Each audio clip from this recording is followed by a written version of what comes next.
I am joined now by a familiar face, a dear friend of mine and this ministry's former co-host of 100 Huntley Street and minister at large for the Voice of the Martyrs Canada, Craig Musselman. Drum roll. Oh, thank you, Cheryl. It's so good to be here. So good to be back in the studio. I mean, I spent so much time in here.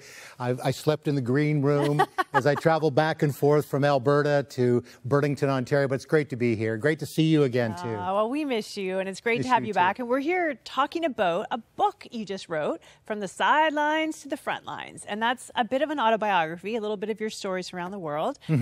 Tell me about the book and what the impetus was. Well, I kind of had some ideas of, I'd written a book a number of years ago called Closer to the Fire, and I'm not a writer, I'm a broadcaster like you, but my wife encouraged me to write that book, you know, stories and things I'd learned from the persecuted church. And then I was thinking about wanting maybe something legacy for my kids and my kids' kids and, you know, so on down the line. And so I started to work on, you know, kind of an autobiography. And while I was doing that, I was also working on another book about suffering in the persecuted church and the theology, which I also love.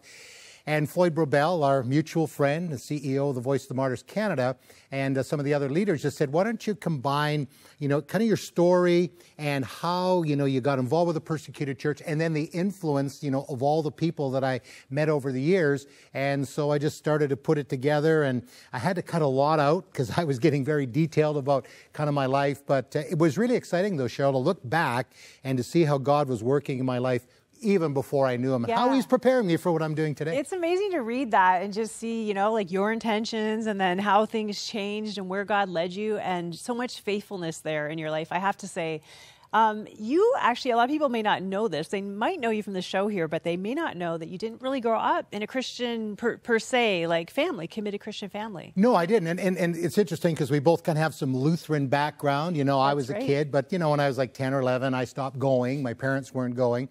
And so I was not raised in the church, and I was very, you know, geared towards, when I became in my teens, to be a rock and roll disc jockey at 14 C-Fun Vancouver, and that was my goal. So along the way, though, I started to prepare, you know, for broadcasting. But yeah, it was really, I think, coming to a point, and I do talk about it in the book, of my dad having conversation with him after one of the guys I went to high school was killed in a car accident. And because we always had the radio on in our house, and I remember said to Dad, like, well, what happens when you die? And he said, well, it just goes black. There's nothing. And I think for me at that point, it was, you know, because at that point I was working in Vancouver. I was working on a television station there. I was in my early 20s. Career was going good. And then, but I said to Dad, well, when you die, that's it. Then what's the point? And I believe that was the beginning of a spiritual search. And then a few months later, I ended up in Edmonton and reconnected with this beautiful young lady, Arlene, that I met in Medicine Hat, Alberta.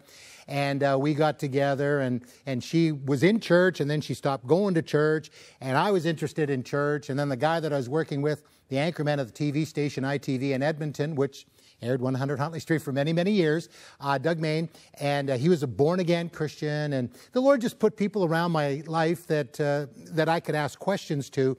And then in 1982, spring 1982, I said, I believe this stuff, in a Baptist church in West Edmonton, and gave my life to Christ. What I love about that moment in your life is that the change was so real in you that your wife, Arlene, who had kind of been drifting a little bit from her faith, like she actually was drawn back to get really serious about it. What changed in Greg that did that?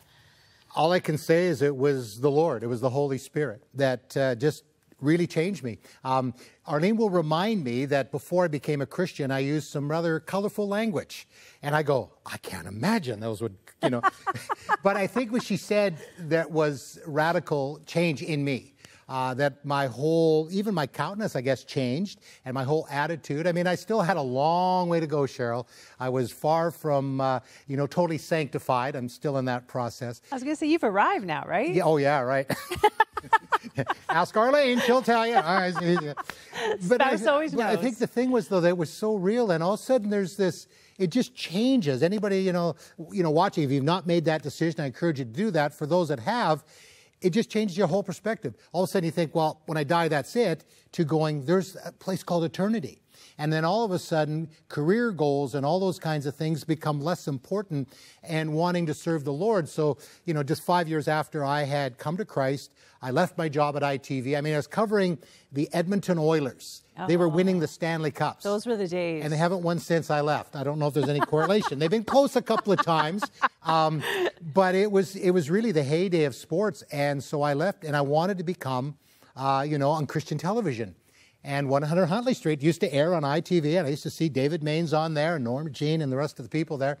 And that was my goal, to go to Bible school. And then along the way, I got involved in pastoring and different things like that. And then 30 years later, Lorna Duick sends me a message, and would you like to host 100 And Huntley that was Street? Your dream, right? That was my dream, yeah. Yay! But I remember Lorna saying, like, "Oh, Greg, I'm sorry that we didn't get you here sooner." I said, "Lorna, I believe it was in God's timing, because along the way, I pastored. I did Christian media in Winnipeg and Christian radio in Edmonton, but it was during that time that I really connected with the persecuted church. It was 1988, and then 12 years later, I was on an airplane to South Sudan, and Ethiopia as well. And by that point, I had learned how to run a video camera.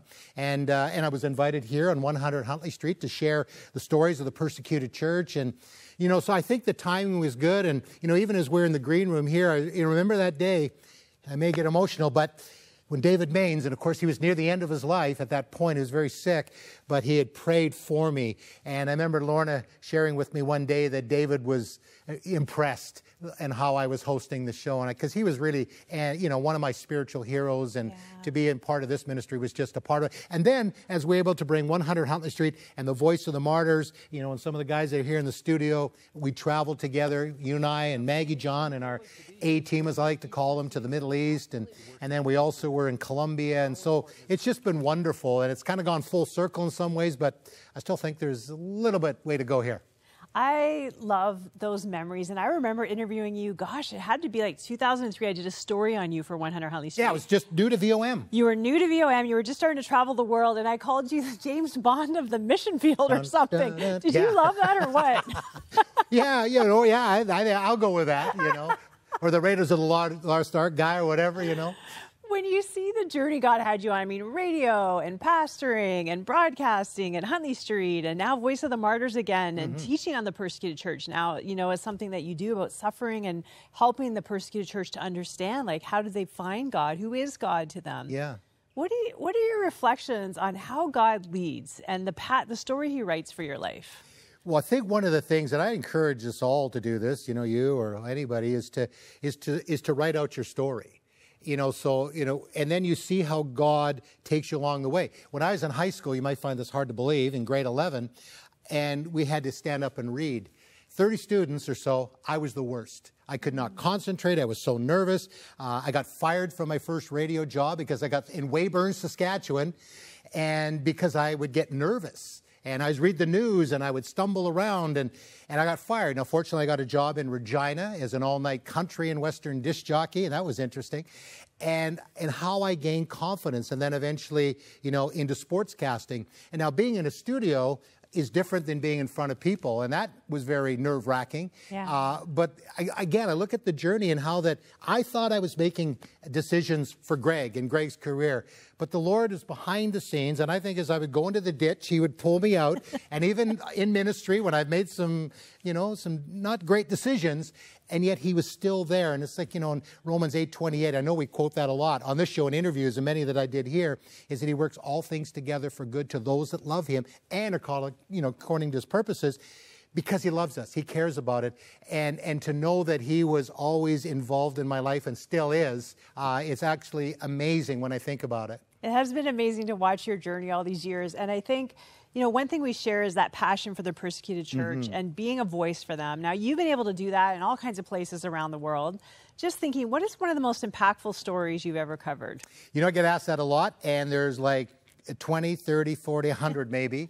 But I think, again, there's just so many. There was a lady that I met in North Korea, Mrs. Lee, and she was like in her 80s, and she had graduated from underground university in Seoul, so she had come from North Korea, never heard about God until she was in her 70s, but she came to the Lord and was on fire for the Lord. And so I was doing, when we're shooting videos, we have to get cover video to show what they're doing. So I interviewed Mrs. Kim, and then we went on a pastoral call to North Koreans. And we went to this apartment in Seoul, and we went in, and this one lady, a lot of these folks are traumatized from North Korea. It's just a horrible, horrible place. And there was like no light in this lady's eyes. And she was there was nothing there. And obviously depressed. And we went in, and Mrs. Kim said, "This pastor from Canada, he going to pray, you're going to get healed." I'm going, "Thanks for the pressure, Mrs. Lee." Anyway, so we were with her, and we started to pray. I believe it was Mrs. Lee, Mrs. Lee's prayers, but this lady, it's like the light returned, and she's still going. Doing mission trips to Japan, and she's faithfully serving in the Voice of the Martyrs Korea, and she's into her 90s. Wow. And that's just one. There's just so many people have impacted me. The first story that I talk about in the book is Pastor Gideon Dewal in Nigeria. His wife, who was pregnant, and 5 daughters, Christmas Eve, 2023, they were all killed, all burned to death. And I was able to interview him, and of course we had the story. And I remember you coming out of the interview and like me, were weeping. But I've become friends with him. In fact, I was with him recently, and we're building him a home, because everything was lost, his family, his possessions, and we're able to encourage him. And because of social media, I'm able to be in constant contact with him. And now we're seeing the home being built. And there's just so many, and some of the stories have become very personal. People that we have met in countries like Eritrea, husband in prison, father for over 20 years, and their family now lives very close to me.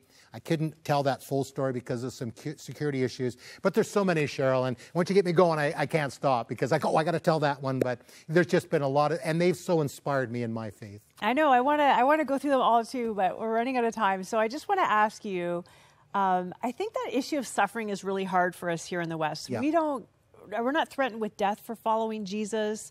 We don't have to lose our business generally. We're not excommunicated from our family. All the things that people suffer. What have you learned about suffering and who God is in that? And even the righteousness, I think, of suffering for him. There's something about that, isn't there? There certainly is. And, just before I came to this interview, we just were recording at a church here in Southern Ontario, the theology of persecution and discipleship, because there's a strong link between persecution and discipleship. But one of the things I've learned is that actually God uses suffering to build character into us. And he also uses suffering and persecution to restore the world. And it seems like unbelievable. And there's a lot of theology that's taught that, you come to Jesus, everything's great. Well, everything is great for eternity, but there's a lot of suffering. So God uses suffering to build his kingdom. And I've interviewed many people, and we've shown the stories here as well, where they have suffered persecution, they've had incredible loss, but then how God used them, they forgave, and they were able to bring others to the Lord, even praying for those that had killed their whole families. It doesn't make any sense. But for me, it's just that understanding that persecution is something that will happen to the end. And in fact, in Revelation 6, the 5th seal, it says, until the number of those who were to be killed, brothers and sisters, was completed, and then that'll be it. So there's going to be persecution right to the end. And the mystery of suffering, we don't understand it. God does. We keep asking the why questions. He doesn't often answer those questions. And like even the book of Revelation, he gives us a revelation of Jesus, and that has to be enough for us. We're not going to get all those questions answered until we're with him in eternity. So God uses it for his purposes. I have to trust him. He knows best. He's guided my life. He's guided your life, and all our friends here, those that are watching. And so he certainly is in control of history, and he's in control of the church. He knows the battles, and he will use it ultimately for his glory. This life is just a breath. We're all going to die. Like that. It's gone. And he's worth it all. He is. Greg, thank you so much for the strong voice you are for people who are suffering around the world. We are cheering you on with all our hearts here at 100 Huntley Street. Come visit us again soon. I will, absolutely. And there's this quite amazing person that wrote the foreword of this book. In fact, she wrote 2 forewords because she told too many crazy stories about me, which is great. The amazing Cheryl Weber. But one thing I loved about here, and we were not just work colleagues, but we are good friends, and we have relationships with, and I do with people here. So I love this place. I love you, and I love what God is doing and will continue to do in this nation of Canada. We love you right back. All right.